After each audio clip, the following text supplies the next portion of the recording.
welcome back. It is the Vegas Take, Sharp and Shapiro. Thanks so much for joining us. Rolling out on a Friday. Coming up, by the way, in hour number 3, we will be speaking with Jose Canseco. He has a new car wash that is opening up. Tomorrow, actually, is the grand opening of that. So the legend Jose Canseco, we will hear from him coming up here in hour number 3. Also, from a sports perspective, kind of a big weekend for UNLV athletics. And the Golden Knights. Of course, the Golden Knights are playing at 3 p.m. this afternoon. Since it is Nevada Day, God forbid I call it Nevada Day, right? Nevada Day. People freak out when you call the state Nevada. But anyway, the Golden Knights are playing. Potato. The Golden Knights are playing at 3 p.m. this afternoon. Yes. The UNLV basketball team has a preseason game at the Thomas and Mack Center tonight. And the UNLV football team in action tomorrow night against a pretty good football team in San Diego State. So we'll talk a little bit about that in hour number 3 as well. What does this basketball game mean for UNLV? Well, it's a chance for fans to see TJ Otzelberger for the first time and his squad out there. And what is the UNLV football game this week? And does it mean anything? Do they have any chance of being bowl eligible? Well, we'll talk about that coming up in hour number 3 along with Jose Canseco. So coming up on the 1-year anniversary, sadly, the Tree of Life massacre. This was a massacre where 11 people lost their lives. All they were doing were sitting in a synagogue and praying. And then next thing you know, a nut job with a weapon decides to walk into synagogue and execute people. Sadly, 11 people lost their lives on that very tragic day. And the idea that white supremacy does not exist is a lie.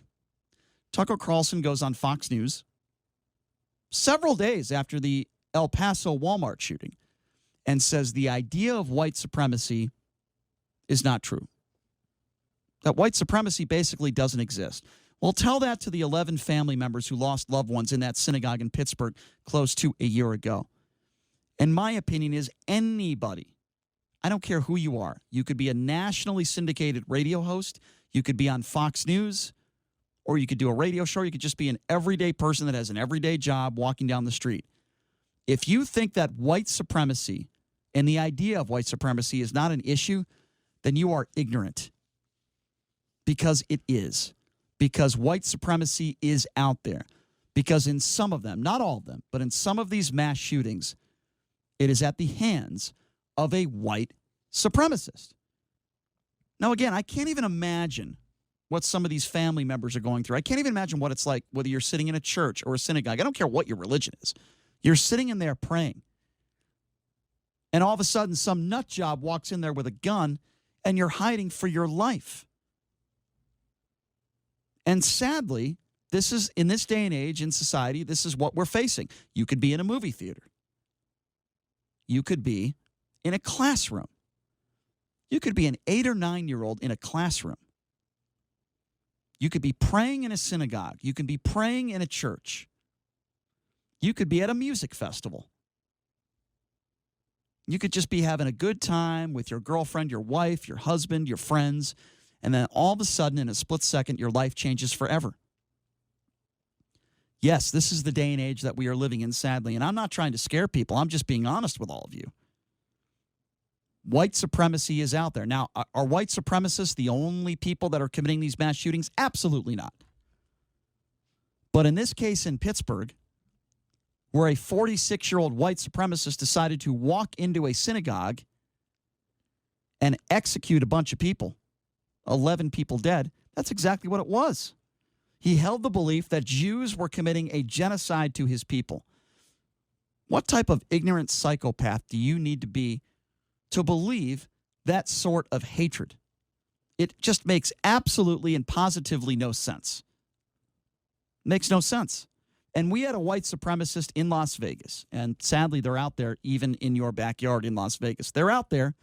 We had a white supremacist who wanted to go into a bunch of bars. I guess you could call them gay bars. I guess that's the correct term. Wanted to go into some of these bars and just kill people because of their sex. because of their sexual preference. He wanted to go into a bunch of synagogues and a bunch of gay bars and just execute people. Now, luckily, law enforcement here did a fantastic job. They saved lives. They're heroes. They arrested this fool. But I admit, and I would agree with many in law enforcement, yeah, these people are out there. How do you stop it? Well, you have to be vigilant. The public needs to be vigilant.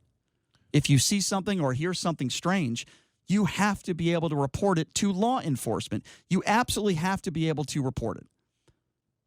So the idea that white supremacy is a hoax is completely factually inaccurate. And as I mentioned, we are approaching the 1-year anniversary of this horrible attack where 11 people lost their lives in this synagogue in Pittsburgh.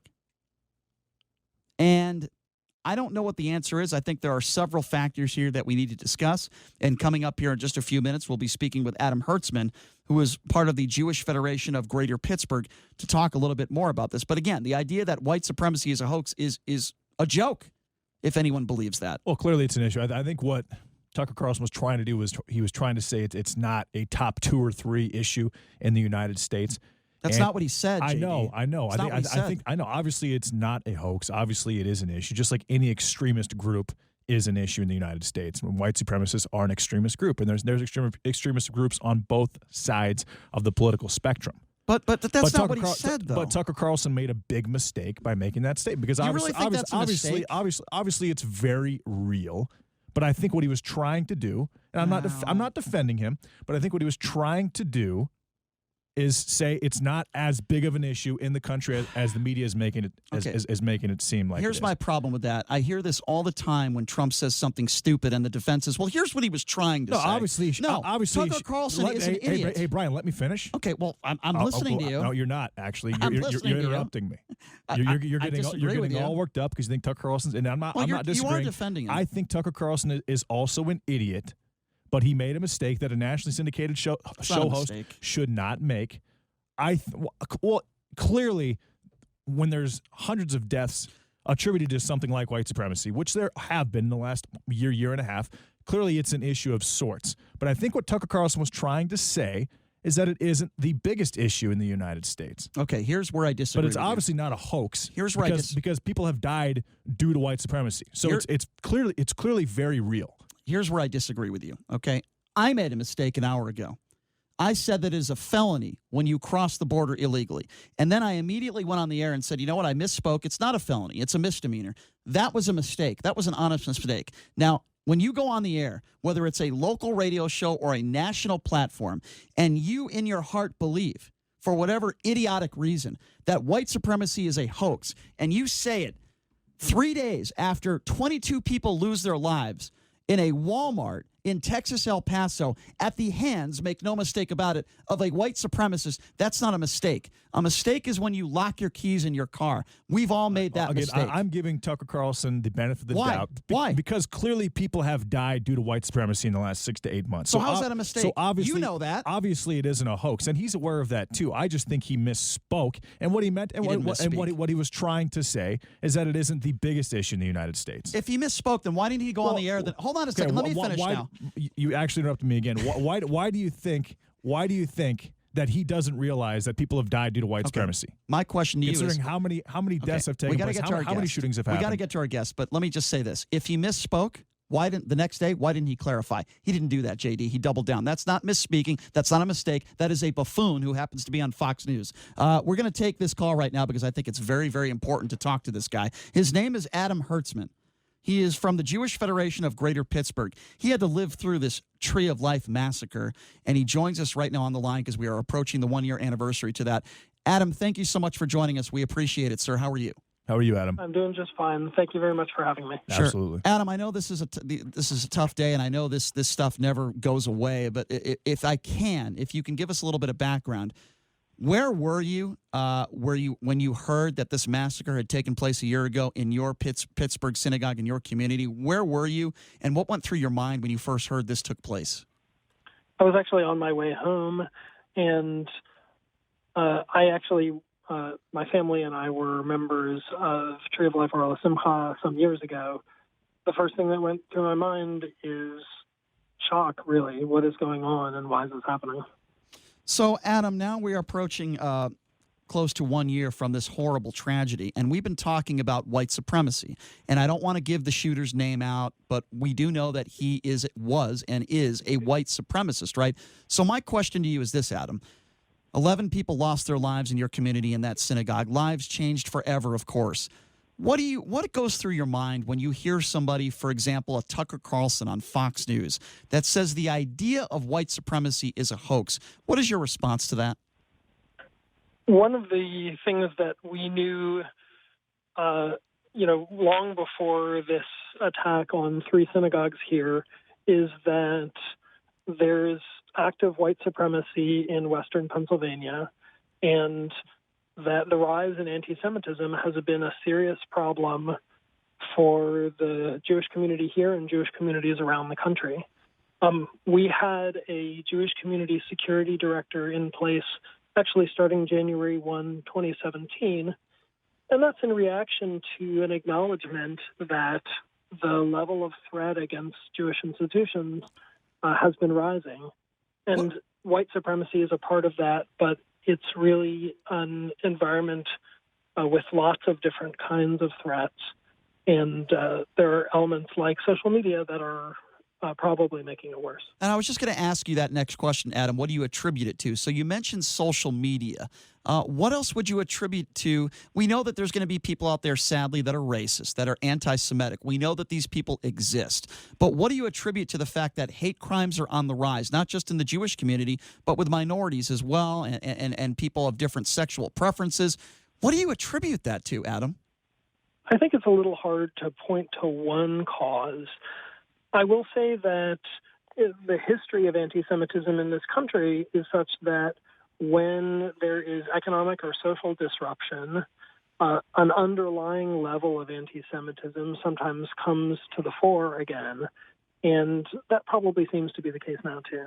So you think that people or these white supremacists are using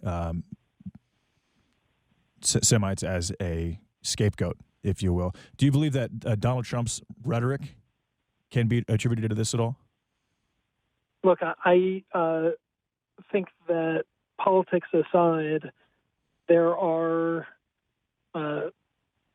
people on all sides of the political spectrum and all kinds of people whose divisive language is contributing to a general environment of mistrust.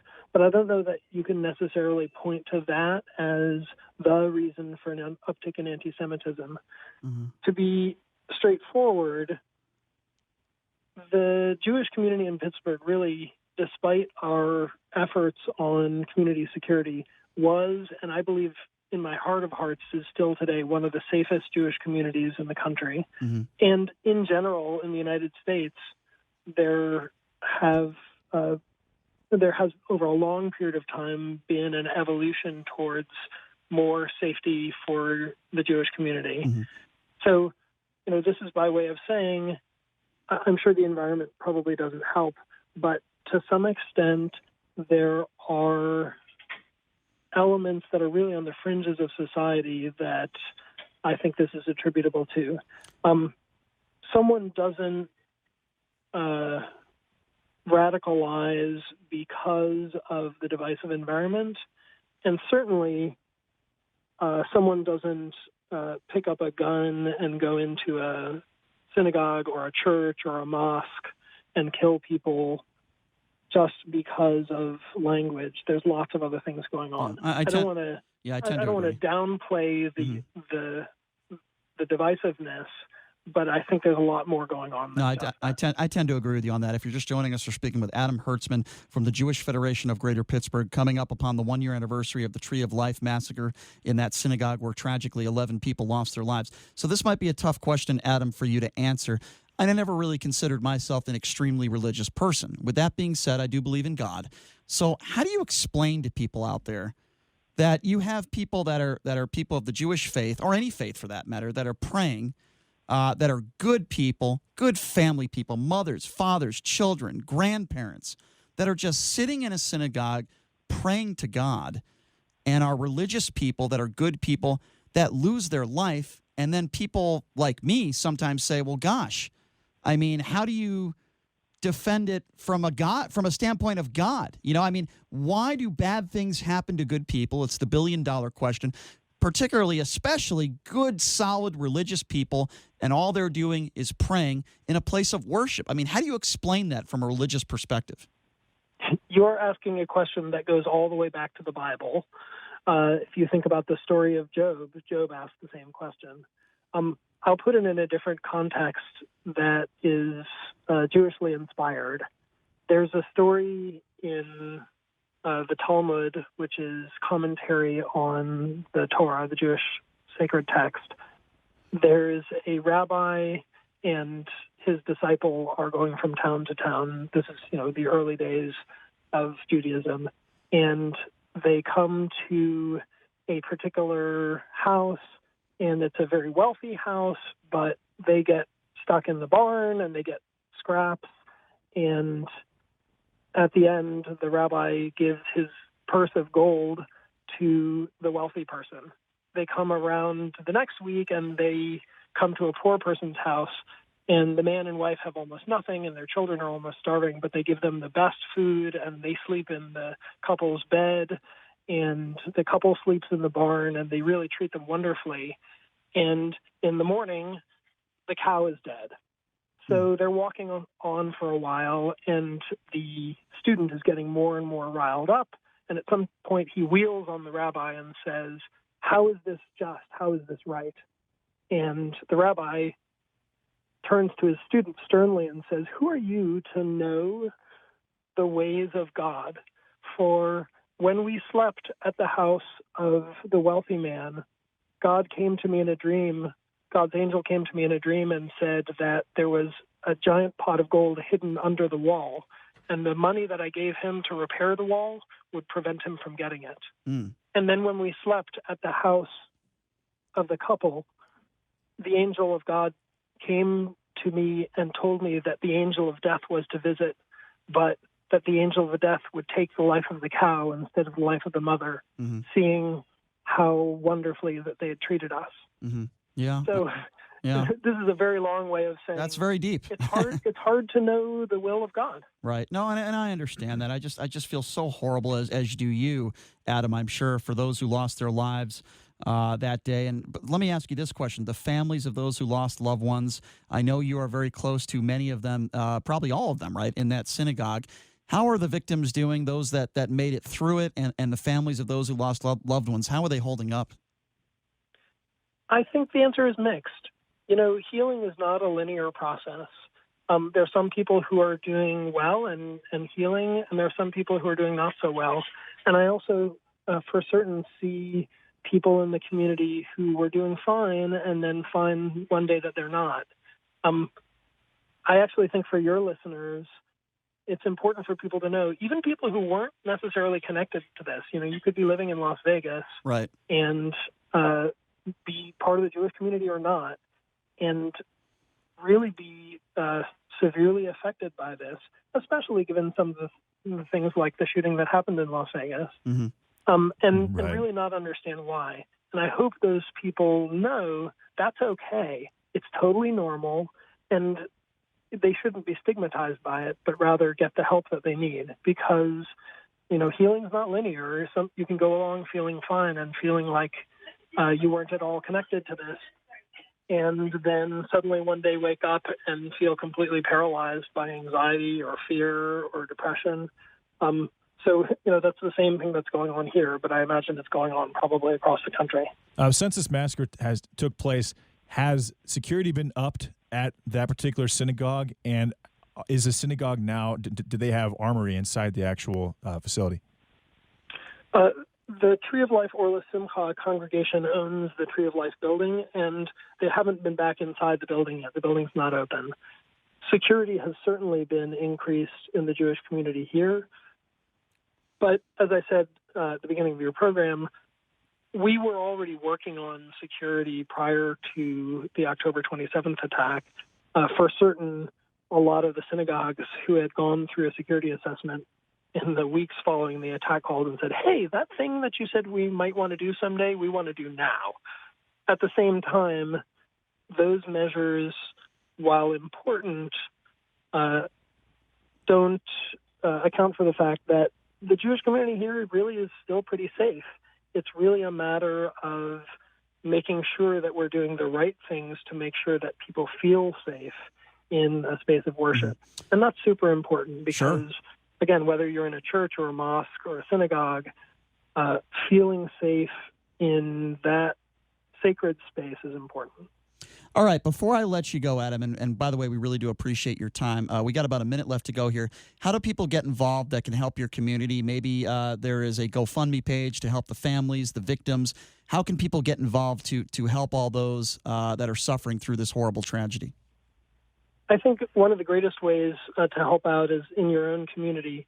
We're part of the Jewish Federation of Greater Pittsburgh, but there are Jewish federations in communities across the country, including in Las Vegas.